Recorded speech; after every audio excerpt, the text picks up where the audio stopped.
கிருபாசனமோட official YouTube சேனலில் நிறைய சாட்சிகள் வரும். அதில் எனக்கு ரொம்ப பிடிச்ச சாட்சிகளில் இதுவும் ஒன்று. ஃபாதருமே இந்த சாட்சி எடுத்து பேசியிருப்பாங்க. அதாவது விளக்க பொறுத்து யாருமே மறைவான இடத்துல வைக்கிறது இல்லை, உயர்வான இடத்துல தான் வைப்பாங்க. மாதாவையும் உங்கள் விசுவாசத்தையும் நீங்கள் பீடத்தில் தான் வைக்கணும், கீழே வைக்கக்கூடாது அப்படிங்கிற விஷயத்த இந்த சாட்சியில் ஃபாதருமே எடுத்து தனித்து பேசியிருப்பாங்க. இந்த குட்டி பையனுக்கு ரொம்ப உடம்பு சரியில்லாமல் இருக்கும். மூக்கில் ஏதோ பிரச்சனைன்னு நினைக்கிறேன். மலையாளம் எனக்கு அவ்வளோ நல்லா தெரியாது. தெரிஞ்ச அளவுக்கு நான் உங்களுக்கு அதை ட்ரான்ஸ்லேட் பண்ணி இந்த வீடியோவில் சொல்கிறேன். இந்த பையனோட அம்மா 90 days கவனன்ட் எடுத்திருப்பாங்க. கவனன்ட் அப்படிங்கிறது மார்னிங் ஒரு ப்ரேயர் பண்ணணும், நைட் ஒரு ப்ரேயர் பண்ணணும். அதே மாதிரி 90 daysக்கு நீங்கள் ப்ரேயர் பண்ணிகிட்டு இருக்கணும். குறைஞ்ச அளவுக்கு நாட்களில் நீங்கள் என்ன தேவைகள் வச்சாலும் மாதா அதை பூர்த்தி பண்ணிடுவாங்க அப்படிங்கிறது அந்த கவனன்ட்டோட லாஜிக். இந்த பையனோட அம்மாவும் இந்த பையனுக்கு உடம்பு சரியாகணும் அப்படின்னு சொல்லிட்டு கவனன்ட் எடுத்திருப்பாங்க. இந்த பையனுக்கு மூக்கில் ஏதோ பிரச்சனை, டாக்டர்ஸ் ஆப்ரேஷன் பண்ணணும் அப்படி சொல்லியிருப்பாங்க. பட் இவங்க அம்மா ரொம்ப நம்பிக்கையாக கடவுள் மூலியமாக குணமாகனாலுமே நல்லது தானேன்னு சொல்லிட்டு இந்த கவனன்ட் எடுத்திருப்பாங்க. ரினியூ பண்ணும்போது இவங்க பையனையும் கூட கூட்டிகிட்டு வந்திருப்பாங்க. இவங்க பையன் அவங்க அம்மா கிட்ட, அம்மா எனக்கு ஒரு கீ செயின் வேணும் அப்படி கேட்டிருப்பான். பிகாஸ் அந்த பையனுக்கு ஆல்டர் மாதிரி பண்ணி அதில் சுரூபங்களை வச்சு ப்ரேயர் பண்ணுற ஹேபிட் இருக்குது. இவங்க அம்மா ஓகேப்பா நான் வாங்கி தரேன் அப்படின்னு சொல்லியிருப்பாங்க. பட் இவங்க இந்த மாதிரி பேசிகிட்டு இருக்கும்போது பின்னாடி ஒருத்தவங்க கீ செயின் வேணுமா அப்படி கேட்பாங்க. அந்த ஒரு லேடி கேட்டது. அந்த லேடி 35 வயசுக்கிட்ட இருக்கும். இவங்க ஹைட்டுக்கு இருந்திருக்காங்க, பார்க்க அழகாக இருந்திருக்காங்க. அப்புறம் இவங்ககிட்ட கேட்டிருக்காங்க, எனக்கு உங்களுக்கு கீ செயின் கொடுக்கணும்னு தோணுது அப்படி சொல்லியிருப்பாங்க. அப்போ இந்த பையனோட அம்மா சொல்லுவாங்க, இல்லைங்க ஒன்றும் பிரச்சனை இல்லை, நீங்கள் ஏதாவது பாவப்பட்டவங்களுக்கு கொடுங்க, என்கிட்ட கையில் காசு இருக்குது, நான் காசு கொடுத்து வாங்கிக்கிறேன் அப்படிம்பாங்க. அப்போ அந்த லேடி சொல்லுவாங்க, நான் உனக்காக கொண்டு வந்திருக்கேன், நீ இப்படி சொல்லாத, என் மனசு ரொம்ப கஷ்டப்படும் அப்படி சொல்லியிருப்பாங்க. அப்போ இந்த பையனோட அம்மா அப்படி பார்த்துட்டே இருக்கும்போது அந்த லேடி டக்குன்னு அந்த பையன்கிட்ட குனிஞ்சு அவங்ககிட்ட கேட்பாங்க, கீச்சன் வேணுமா அப்படி சொல்லிட்டு. இந்த பையன் இல்லை இல்லை வேண்டாம் அப்படி சொல்லுவான். உடனே அந்த லேடி அந்த பையனோட கன்னத்தில் கை வச்சுக்கிட்டு, இல்லைடா கண்ணா அப்படி சொல்லக்கூடாது அப்படி சொல்லிட்டு, என்கிட்ட 2 கீச்சன் இருக்குது, உனக்கு எது வேணும் அப்படி கேட்பாங்க. அப்போ அந்த பையன் அப்படி பார்த்துட்டே இருப்பான்.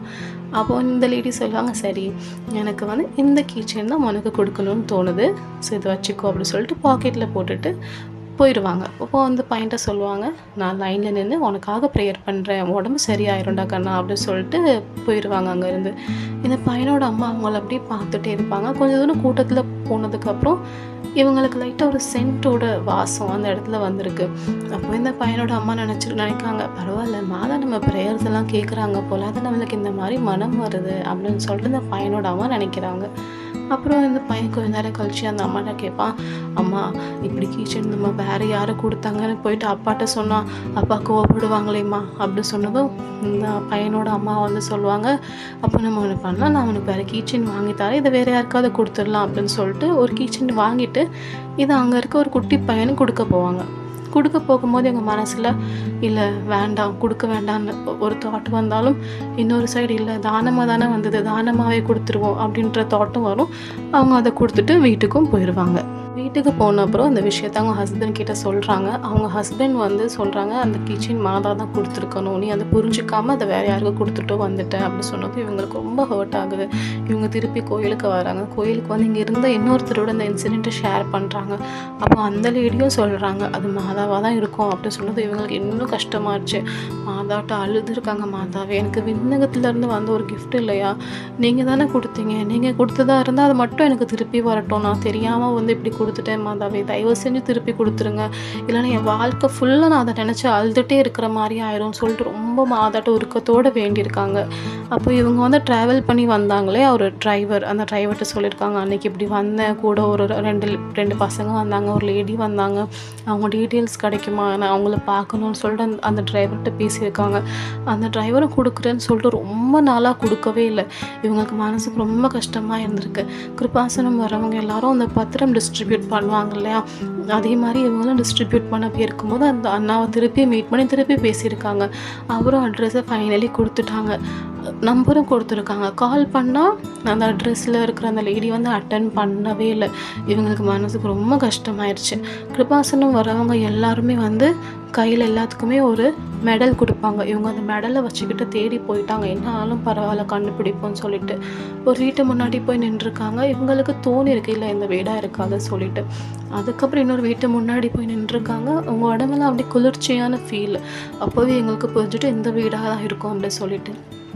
அதே மாதிரி அந்த வீட்டோட வாசலில் இவங்க கீச்சன் கொடுத்தாங்க இல்லையா ஒரு சின்ன பையன்கிட்ட, அந்த பையனும் அங்கேயே நின்றுருக்கான்.